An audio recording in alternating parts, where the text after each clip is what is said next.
Hey beautiful people, this is your girl T, and I am back to do a Colourtuber watching tag. The lovely Lovella from Lovella's Coloring tagged me in this Colourtuber watching tag.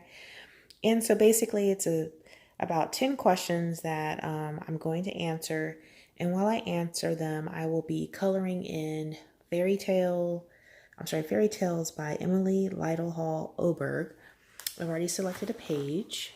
I wanted to do something simple because I just didn't want to talk and not be doing something with my hands. I'm a little tired, so please bear with me. Tonight I'm going to be using the Blick Studio Artist colored pencils. I have a 12 set and I have white in my set. Well, white, I added white to this. So I'm going to go ahead and zoom in a little bit so you guys can watch me do my thing here. I'm going to start with this area up here. So, all right. Sorry about the background noise if you hear any. It's just me in my chair. All right, so the first question was, how many Colourtubers are you subscribed to? When I first saw that question, I was like, oh, I don't even know. So I had to go and actually look that up. And so currently I am subscribed to 48 Colourtubers. Now I have a lot more subscriptions when it comes to art, so I didn't add any like watercolor artists or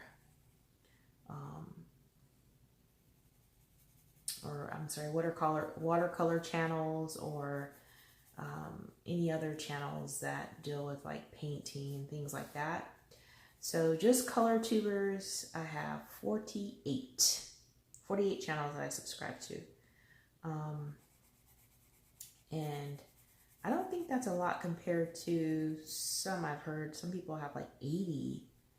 And not that I don't want to be subscribed to a lot more. It's just that I don't really have that much time to watch many people. So I kind of like choose, which ones I really, really want and know I'm going to watch, so yes, so I have 48. Okay, so the next question is, when do you watch Colortube?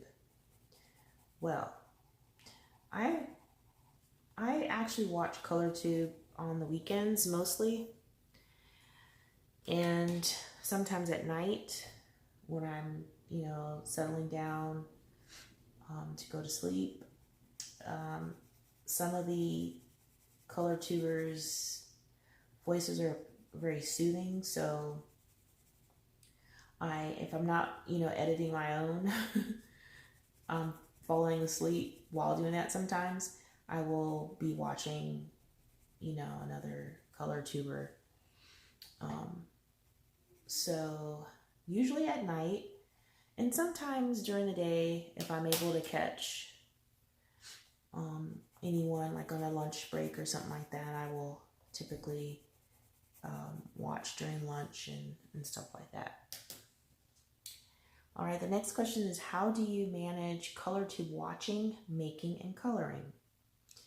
Well, I actually have, I'm so ashamed to say this, I have 3 planners. I love Happy Planner and I love Erin Condren planners, so I have 3, and I have one designated specifically for Colortube videos or my YouTube channel, and then I have one specifically for YouTube and like my Facebook groups and stuff. So as far as like charting out how my day looks, it's kind of hard to manage all of that sometimes. And so when I'm doing my scheduling for the week, mainly it's for creating. So I don't like really sit and say, okay, this day I'm gonna sit and watch other color tubers. But I do catch them and I do watch. So it's really hard to kind of manage all of it. So I kind of prioritize and manage, creating more than I do watching. Okay, and so the next question is there a difference between videos you love watching and making? No, there's no difference. I like all different types of Colourtube videos, from how-tos to hauls, did you know, informational things. So yeah. It doesn't matter. I don't mind watching any of them, and I don't mind making all of those as well. So there's no specific video that I love more than another. The next question is, who was the first Colourtuber you subscribed to, and do you still watch them? That one was a hard question for me, actually, because I don't remember who the first person was. So if I had, I went back to look, and some of the ones I know I started watching before many of them would be Passion for Pencils. I love her technique of coloring. It takes her a long time, but I mean, because she layers a lot, but I absolutely love the way her, her work turns out. So that's one of the first ones that I used to, that I watched or subscribed to. And then Dee Dee Willingham, and I really, really like her as well because she uses more than just colored pencils. She's like mixed media almost. Well, yeah, she is mixed media, but I love what she does. And plus two, she seems really cool, and I just like watching her channel.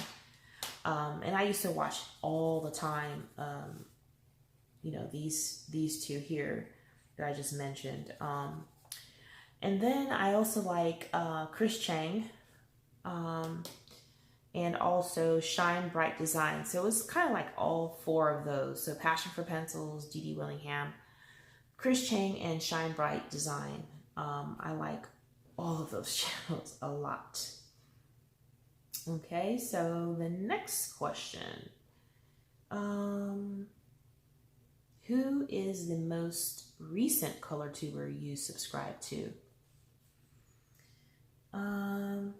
The most recent Colourtuber I subscribe to would be Color Art by Betty Hung.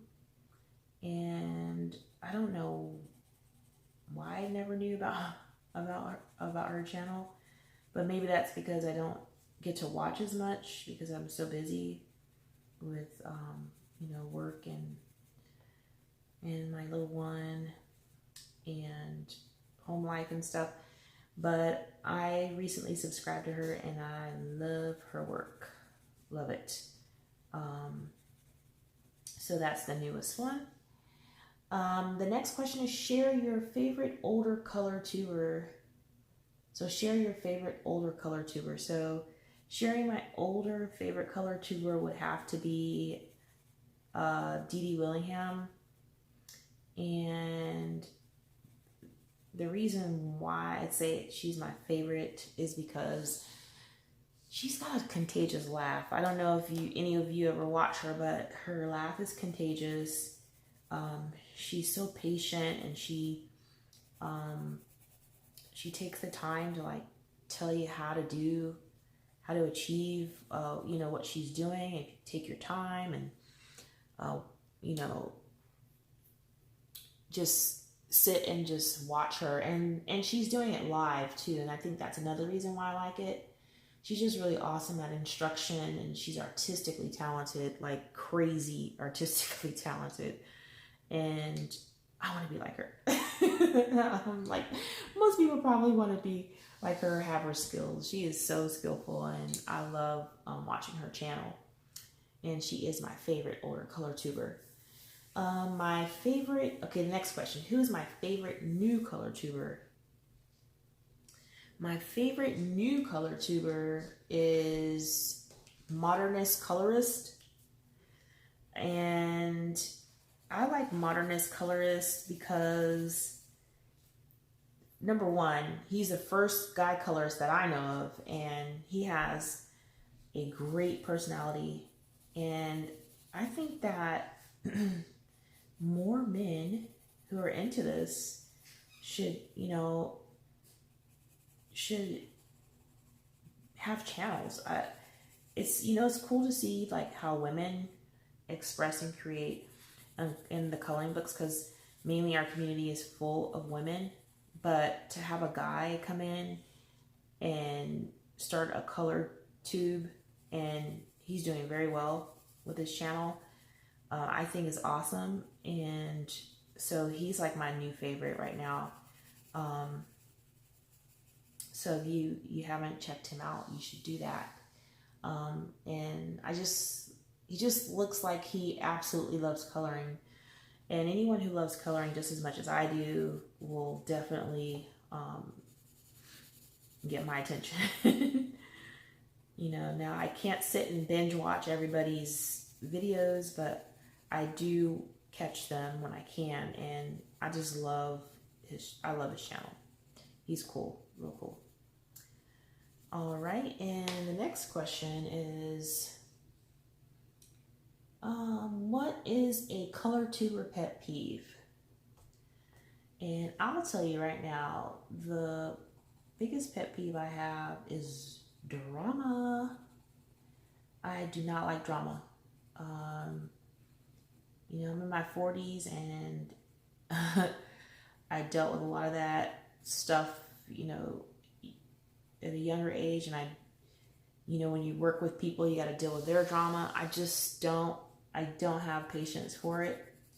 And so that's one of my biggest pet peeves, is when, you're looking at certain channels and there's drama, I guess, between other color tubers, and sometimes it, gets talked about. I'm not going to name any names of who I've seen, but I just don't like drama. So I kind of like not subscribe to people who have drama. So I don't have time for drama. So that's one of the biggest pet peeves. That's probably my only one, is that. And also another big pet peeve, I should take that back. I have one more. Trolls. Can't stand trolls. I haven't had any issues with that, but I do know that some other color tubers probably have, and it's something that, we'll have to deal with as being color tubers, but for the most part, those people are no fun whatsoever. All right, so the very last question is, what have you learned from Colourtube? I think the biggest thing I've learned from Colourtube is that everyone is really super nice in this community. They are very supportive. People who are in this community are very supportive, and they don't mind sharing information, ideas, techniques, and it's just very friendly for the most part, and I've never experienced anything other than that. Now I have, 2 Facebook groups, and everybody is just so kind and sweet, and I think it has a lot to do with coloring. Coloring is very relaxing in itself, so most people who do it you know, tend to be pretty chill, a chill group of people. But, you know, there's the occasional, you know, one or two that will kind of get under your skin a little bit. But, you know, everybody's allowed to have a bad day, and you just have to take it with a grain of salt and with grace and keep it moving. But another thing I've learned also too is that most everyone incorporates styles from other color tubers into their own to develop their own styles. So that's another thing I learned is that, yeah, you know, we're all coloring, we're all doing something, but everybody has something that they've learned from another color tuber that they incorporate into their own, and they try to develop their own, you know, their own techniques by using other people's techniques. So I think it's pretty cool that, you know, you can collaborate and use other people's techniques, to help, you know, build your own. So I really like that. And that's another thing I've learned. Another thing I've learned is that, you know, being a small color tuber channel and trying to get support from the color tubing community can be hard if you're not as outgoing as, you know, a lot of other people might be. But if you just work hard at what it is that you're trying to do, you can achieve anything. With, you know, another large YouTube channel or Colourtuber channel, shouting out your channel or not. I mean, growth sometimes takes time. It doesn't have to happen overnight. And that's one thing I learned is that if you stick to it, no matter if you have the support from another big, you know, Colourtuber channel or not, if you stick to your goal, you can achieve it. So that's another thing that I learned. So that was all the questions. If you guys have any questions, additional questions, I'll be more than happy to answer those. You can leave those questions down below in the comment section and I will answer those. I'm pretty good about getting back to everybody, so I hope you guys don't feel like you can't ask me anything, because I will get back to everyone who contacts me. It may not be this, you know, within that same day. Sometimes I miss them because for whatever reason my notifications don't come through. But if you send me a message, I will respond to it, you know, within hopefully 48 hours. So I didn't get to finish this, but it was fun answering the questions and coloring. And I hope that you guys enjoyed this video. And if you did, go ahead and give it a thumbs up. If you are new to my channel and you have not subscribed, please don't hesitate to subscribe. I think you'll find some good stuff here at Cali Girl NNC. And I hope you guys have a wonderful, wonderful week. I'm going to be planning my next video. I still had, you know, I need to finish working with the Mitsubishi Uni pencils. I had another request to do another picture with those. So I'm going to do it in a different type of book that has a smoother paper and not the Create Space paper, just to give people an idea of how those pencils work on that paper as well. So stay tuned, y'all. All right, so until next time, take care.